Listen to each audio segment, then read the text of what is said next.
Shalom, shalom, la RDC.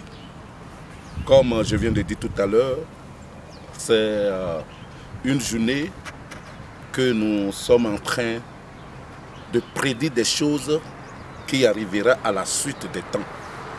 Sur la grande RDC que vous voyez, l'espoir du continent. Nous avions vu comment Papa Simon Kibango, à son époque, a défendu la cause de l'Afrique centrale et y compris les Africains. Parce que cet homme a décidé en disant que l'Afrique et l'Afrique centrale doivent sortir de l'esclavagisme, doivent sortir des dictateurs colonisateurs. Il a fait 30 ans dans la prison, mais il n'a pas lâché.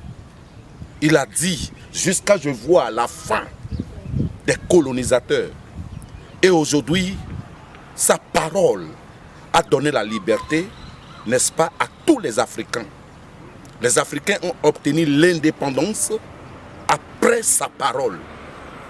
Nous avions vu les hommes comme les Lumumba qui sont élevés à déclarer que le Congolais doit être libre pour travailler sa terre, travailler son peuple. Nous avions vu comment il a fini. Nous avions vu la grandeur des hommes comme des Mobutu. Nous avions vu comment cet homme, quand il menait la RDC, le Congo, Zaïre à son époque, nous avions vu les Adine Yabala, les hommes qui ont amené le réveil. Ces hommes ont marqué l'histoire de la RDC. Les Alain Moloto qui ont chanté cette chanson qui a impacté le monde. Et jusqu'aujourd'hui, même s'il est parti, sa chanson est chantée partout. Nous avions vu comment le couple Olangui a apporté le monde entier, n'est-ce pas, au Congo. C'est pour dire, c'est des grands étoiles, ces grandes lumières qui sortent sous la terre du Congo. Et il y a encore des grandes lumières qui sont en train de sortir aujourd'hui. Sans oublier la voix d'Ombili Abel. Sa voix là, quand j'étais petit, j'ai commencé par écouter sa voix qui a touché le cœur de l'Afrique. Vous voyez, les hommes et des femmes qui marquent l'histoire de ce pays. Aujourd'hui, où sont la jeunesse? Je parle à la jeunesse congolaise que l'heure a sonné, que l'esprit que Adonai le Créateur a donné à l'RDC. La mort de Papa Wemba.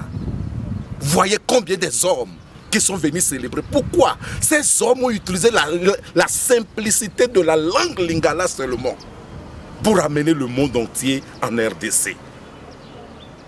Mais vous, qu'est-ce que nous sommes en train de faire?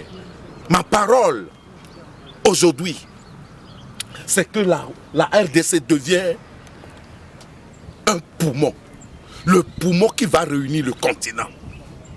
Car je crois à chaque Congolais et chaque Congolaise qui sont à l'extérieur et à l'intérieur.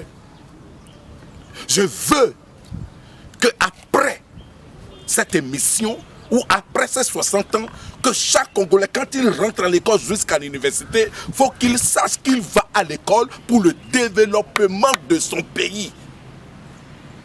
Chaque Africain, quand il rentre à l'école, avant d'obtenir le bac, l'unique souci, l'unique chose que lui va chercher, comment je dois relever le défi continental. Chaque pasteur, chaque bishop, chaque apôtre, quand il prend le micro pour prêcher, il faut qu'il prêche pour le développement de la RDC. Chaque politicien, chaque ministre, je veux qu'il regarde l'intérêt personnel de son pays.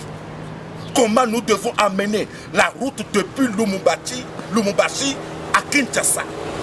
Toutes les provinces, comment toutes les provinces doivent avoir leur route pour se lier à Kinshasa. Nous devons avoir les routes ferroviaires pour toucher les 4 coins de la RDC. Entre-temps, nous avions départagé en disant que nous pouvons avoir plus de 4 ministres. Mais nous avions obtenu ces ministres, la RDC n'a jamais été élevée. C'est pour dire que la RDC a besoin du grand esprit de Papa Simoki Bankou. La RDC a besoin de connaître la volonté du Créateur. Nous savions très bien que la RDC prie, mais quel genre de prière?